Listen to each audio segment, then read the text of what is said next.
getting a church because obviously in the winter months, things are going to be a lot colder and it's going to be a lot harder. I've been looking at gym cafeterias. I've been researching like libraries where you can rent out space and stuff like that. But the main goal is to be able to get enough money to start a very small church, not like a large church. Again, I'm reviewing on getting a business loan. You have to be a 501(c) in order to get it.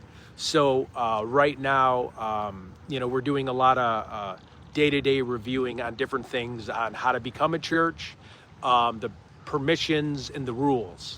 But if we can do, church is only one Sunday a week, right? I want to have a church, a streamers church, where we can talk about God every single day of the week.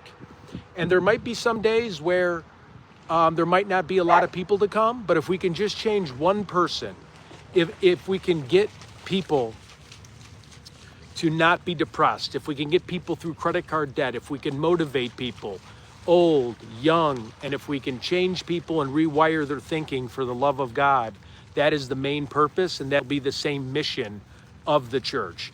So for today, we're going to be talking about happiness and what happiness is really about, and loved ones and the impact they had in their life.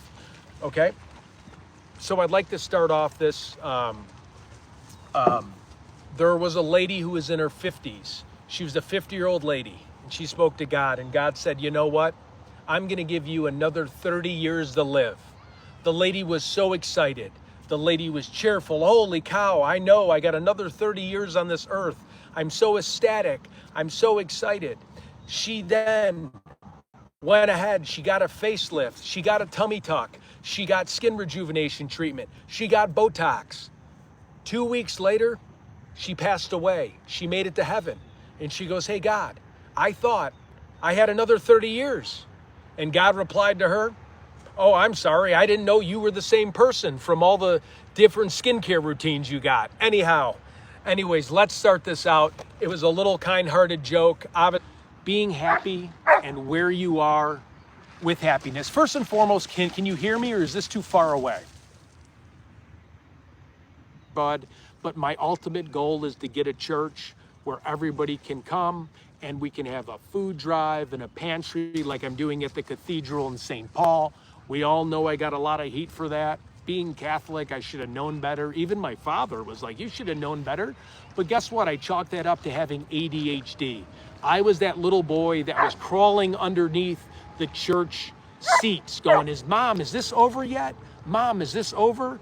And our church was the longest church of my life when I was a young boy. I felt like it went in an eternity, and it was just a simple hour. Any stories, and if you have a challenging story that you're not sure about on what to do and how to handle the situation, I will email you. Put attention TED, ATT semicolon TED, and that'll be our subject line where I'll get back to you within a 24-hour period. If it's super urgent, put super urgent and I'll look at it quicker. But again, let's go back to what we were discussing about happiness. God bless you. This has been a wonderful morning and I'm so happy I get to spend it with you. But we are going to go back a little bit here, back to this happiness thing, because I really want to. How much time do you have? Would you feel comfortable if you just heard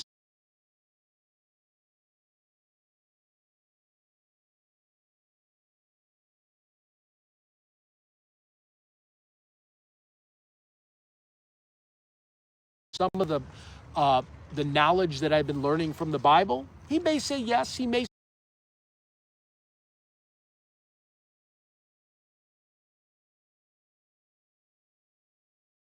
say no, but guess what? If he says yes, you may change him. The next week, he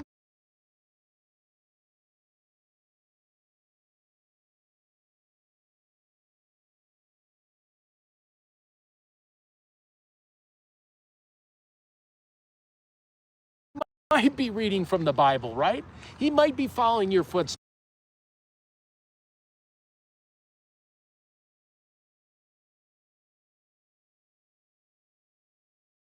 I have many friends like that.